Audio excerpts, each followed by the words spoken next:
uh, I've come across some Ukrainians who not have access to bulletproof jackets or helmets, which is why you've had the United Nations had to step in and given to understand that some decision is being taken for the journalists to be protected on the ground, and it's not easy for them.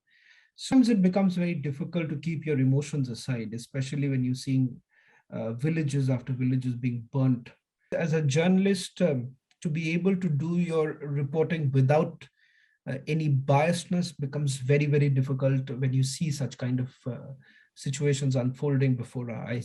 And one defining image, or you would see kids actually there on the field, and the backdrop is that building that has been completely destroyed.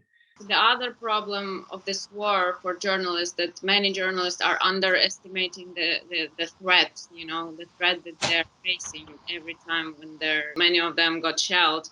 So it's very random. You cannot predict this, I mean, it's a dangerous place to go. You're standing somewhere where this artillery potentially can hit, in this. I can say for myself that, I'm Ukrainian,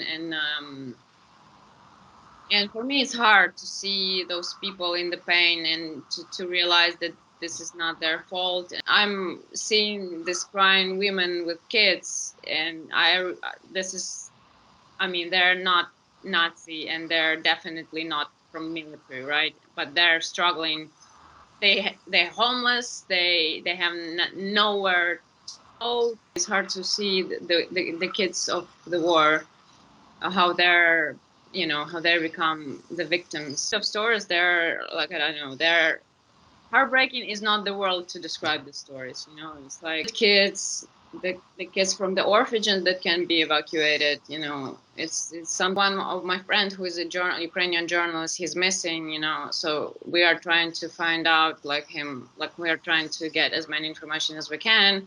It's not easy, and there is no information about him, and he's missing already 2 weeks in a row.